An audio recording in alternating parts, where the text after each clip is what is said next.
বন্ধুরা, আমি একটা জিনিস খুব রিকোয়েস্ট পাচ্ছি যে বাংলাদেশ ইন্ডাস্ট্রি কি ভয় পায়? বাংলাদেশ ইন্ডাস্ট্রি কি ভয় পায় জিদ্দার ছবি একই দিনে ঈদে রিলিজ করতে, যদি ওখানকার কারুর ছবি ঝাড় হয়ে যায়? এরকম একটা কথা আমি খুব বেশি করে শুনছি। এটা আমার মনে হলো, এবং এটাকে নিয়ে আমার ভিডিও বানানোর প্রচুর প্রচুর প্রচুর রিকোয়েস্ট এসছে, কিন্তু মানে একটা না, প্রচুর রিকোয়েস্ট এসছে। কীরকম যে ভিডিও বানাও, বলছে জিতে সিনেমা কেন বাংলাদেশে একই দিনে পারমিশন দেওয়া হয় না, কেন অনেক দিন পর যদি সিনেমা সেন্টারে গেলে কেন সেটাকে বারবার রিজেক্ট করা হয়। বস টু বাংলাদেশে যে সাফল্য এনে দিয়েছিল, তারপর থেকে জিতে কোনো সিনেমা কেন বাংলাদেশে দিল না? তারা কি ভয় খেলো মেরুদণ্ড সোজা থাকে তাহলে ভিডিও করবেন? এই বক্তব্যটা রেখেছে। যাই হোক আমি এটা নিয়ে কথা বলি। এক তো ইনফরমেশনটা ভুল দিয়েছে।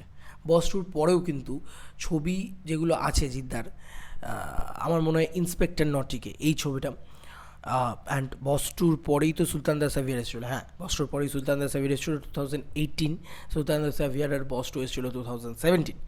তো এই সমস্ত ছবি কিন্তু বাংলাদেশে দাপিয়ে বিজনেস করেছে। ওকে, পয়েন্ট ক্লিয়ার আমার। বাংলাদেশে দাপিয়ে বিজনেস করেছে, তাই বাংলাদেশকে অপমান করার আগে বোঝো, তোমরা আগে বোঝো যে কোন ছবিটার জায়গা করতে দেয়নি। মানে এমন কোন ছবিটা বলছো যে ছবিটায়, মানে যে ছবিটা নেই, মানে যে ছবিটাকে জায়গা করে দেয়নি জিদ্দার? এমন কোনো ছবি ছিল সেই সময়? ছিল কি? এবার একটা রিজন আছে, এবার একটা পরিষ্কার সাদা বাংলা রিজন আছে, যেটা কিন্তু অ্যাকিউরেট রিজন, যেটা কোনো দেশ বিদ্বেষ নয়। ঠিক আছে, আগেই বলে দিচ্ছি, টেররিজমের মেন্টালিটি, পরিষ্কার কথা এটা। জিদ্দাকে বাংলাদেশের সুপারস্টার্সরা ভয় পায়? আরে বয়ে গেছে ভাই, কেন ভয় পাবে? জিদ্দাকে এখানে মানে বাইরের সুপারস্টার্সরা তারা যখন এখানে আসে, জিদ্দা কি তাদেরকে ভয় পায়?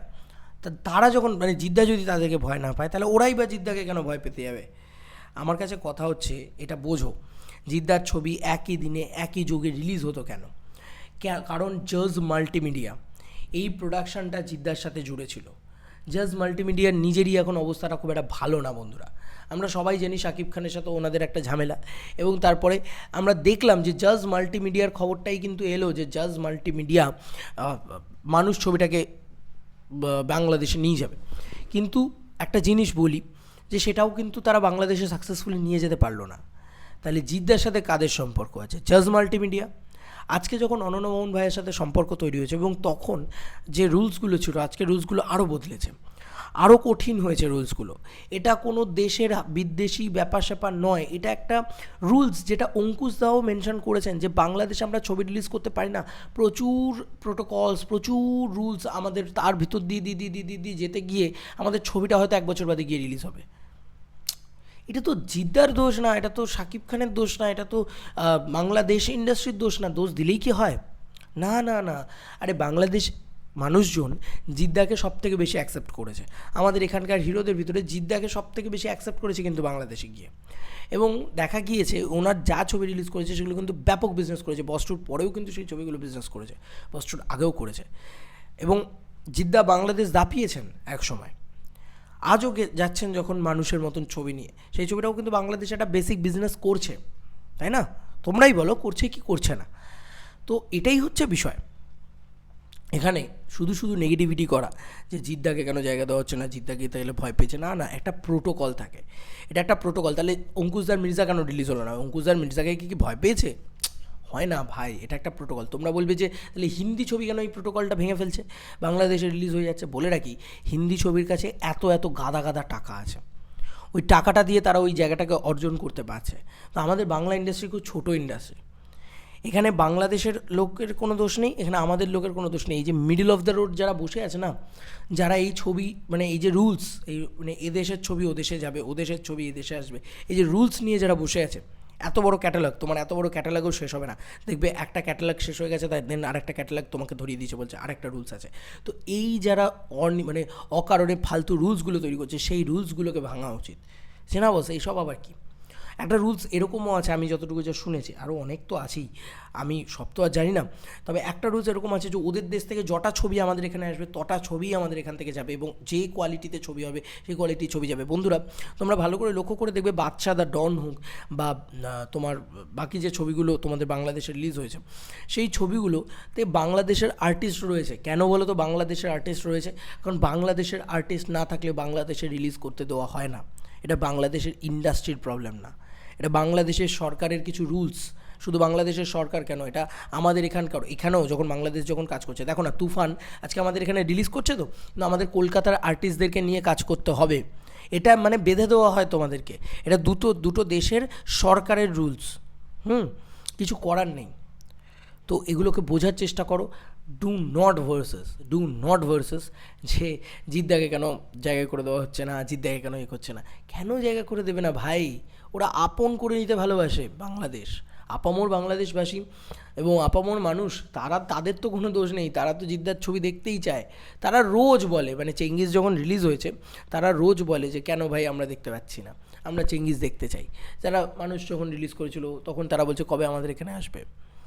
ঠিক আছে, এই সমস্ত বিষয়পত্র কিন্তু তারা রোজ করে, এবং বাংলাদেশ ইন্ডাস্ট্রি বিশ্বাস করো তারা এরকম করবে না, তারা এতটাও নীচ নয় যে তারা কোনো ছবিকে আটকে দেওয়ার চেষ্টা করবে বা জিদ্দার কোনো ছবিকে আটকে দেওয়ার চেষ্টা করবে, একদম নয়। এটা একটা ভুল ধারণা, বারবার বলছি, এটা জিদ্দার ছবি নয়, এখানে দেবদার ছবি হোক, এখানে অঙ্কুশদার ছবি হোক বা যে কোনো কারোর ছবি হোক, সেটা রিলিজ করতেই প্রবলেম হবে বাংলাদেশে এখন, কারণ সিনারিওটাই এরকম হয়ে গিয়েছে। ওদেরও প্রবলেম হচ্ছে, কিন্তু ওদেরও সেম প্রবলেমটা হচ্ছে আমাদের এখানে রিলিজ করতে। যাই হোক, দেখা যাক কী হয় না হয় ইন ফিউচার। জাজ মাল্টিমিডিয়া ছিল তাই সেই সময় রিলিজ হয়েছে, এখন জাজ মাল্টিমিডিয়ার অবস্থাই ভালো না, তো তা কী করে রিলিজ হবে? পাতি সিম্পল, মানে খাতায় কলমে বা অফিসিয়াল কথাটা হচ্ছে এটা, যে জাজ মাল্টিমিডিয়া সেই সময় ছিল তাই জাজ মাল্টিমিডিয়ার থ্রু আউট রিলিজ হয়েছে। আজকে কিন্তু জাজ মাল্টিমিডিয়া সেভাবে প্রতিপত্তিশীল নেই, কিছুই নেই, তাহলে কীভাবে রিলিজ হবে? অনন্য মোহন ভাইয়ের অ্যাকশন কাট এন্টারটেনমেন্ট চেষ্টা করে মানুষটাকে তাড়াতাড়ি রিলিজ করিয়েছে, চেষ্টা করে। কিন্তু দেখো, অনন্য মোহন ভাইয়া প্রচণ্ড একজন কী বলবো ভালো মানুষ, আমার এটা বারবারই মনে হয়, কিন্তু এটা কিন্তু তার সঙ্গে একটা সত্যি কথা যে উনি কিন্তু চেষ্টা করেই এই জিনিসটা করেছেন। এত ইজি কিন্তু আজকাল, মানে 10 বছর আগের ফরম্যাট আর আজকের ফরম্যাট এত ইজি নেই, আর সেই ইজি ব্যাপারটা নেই বন্ধুরা, যে একদম চুটকিতে বাংলাদেশ রিলিজ না, তখন হয়ে যেত, এখন না ওই ব্যাপারটাই নেই।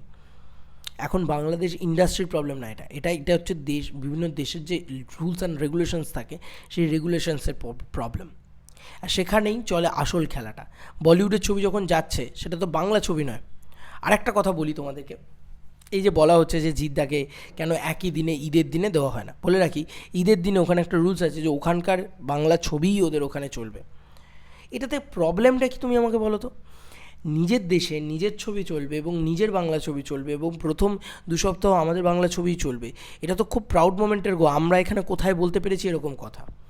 এরকম কথাই তো আমাদেরও বলা উচিত। সাউথে এটা চলে ভাই, ওদের সুপারস্টারের কোনো ছবি রিলিজ হলে ওরা কোনো শাহরুখ খানকে চেনে না, ওরা কোনো সালমান খানকে চেনে না, ওরা আনবে না, ওরা ঢুকতে দেবে না ওখানে। জাস্ট এটাই হচ্ছে ওদের ক্রেজ, এটা ওদের বাজ, সেটা মেগাস্টার শাকিব খানের আছে, সেই ক্রেজ বাজ রয়েছে মেগাস্টার শাকিব খানের। তারপরেও কিন্তু তারা কোনো বলে না যে জোর বলপূর্বক যে ঢুকতে দেবো না, এই করবো না, এরম নয় বিষয়টা। তারা কিন্তু সেটাকে মেনে নিয়ে যে না না না চলো, ওরকম বিষয়টা না।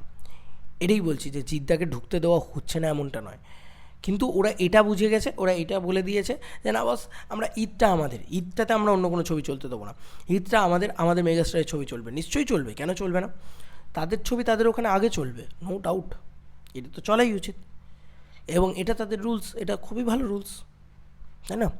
দেখবে সাউথের ক্ষেত্রেও এই জিনিসটা হয়। আমার খুব ভালো লাগে দুটো ইন্ডাস্ট্রিকে ভেবে যে কতটা লয়াল দর্শক সাউথ এবং বাংলাদেশে। আমাদের এখানকার দর্শক হচ্ছে সবথেকে বড় হিপোক্রেট, এটা মানতেই হবে। তো যাই হোক, আমি আসলে বোঝানোর চেষ্টা করলাম যে কী কারণে বাংলাদেশে জিদ্দার ছবি এখন একই দিনে একই যোগে রিলিজ পাচ্ছে না। এটা কারোর কোনো ষড়যন্ত্র নয়, মানে যা হচ্ছে সব কিছুতে জিৎ ভার্সেস শাকিব খান লাগিয়ে দাও, এইটা হচ্ছে এখন আজকের হট টপিক। এইটা যদি একবার করে দিতে পারো তুমি, সে তুমি ফেসবুকে হোক যেখানে হোক, লাল হয়ে যাবে তুমি, সে যারই পক্ষ নাও না কেন তুমি। আমি কারোর পক্ষ নিতে চাই না, আমি একটাই কথা বলতে চাই যে শাকিব খানের জায়গায় মেগাস্টার, জিদ্দার জায়গায় সুপারস্টার।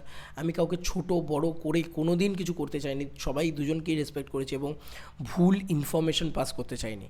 তো আমি একটাই কথা বলবো যে এইগুলো ভুল ধারণা তৈরি হচ্ছে, শাকিব খান ওরকম মানুষ নয়। আমি তাহলে কেন ভিডিওটা দেখালাম যে শাকিব খান একজন এত ভালো মানুষ, তিনি বলছেন যে দেবদা জিদ্দা তারা অনেক বড় সুপারস্টার, তার কি দরকার ছিল এই কথাটা বলা? তিনি তো বলতে পারতেন আমি মেগাস্টার, আমি অনেক বড় মেগাস্টার। তিনি কিন্তু বলেননি, তিনি কিন্তু অপমান করেননি ওদের দুজনকে। This is the respect for you. আমার মনে হয় যে শাকিব খানের প্রতি আমার একটা বিগেস্ট রেসপেক্ট থাকবে। তোমাদের কার কি মতামত এই পুরো এন্টার ভিডিওটাকে নিয়ে জানিও কমেন্ট সেকশনে। চলো বন্ধুরা, নতুন কোনো ভিডিওতে দেখা হবে, বাই।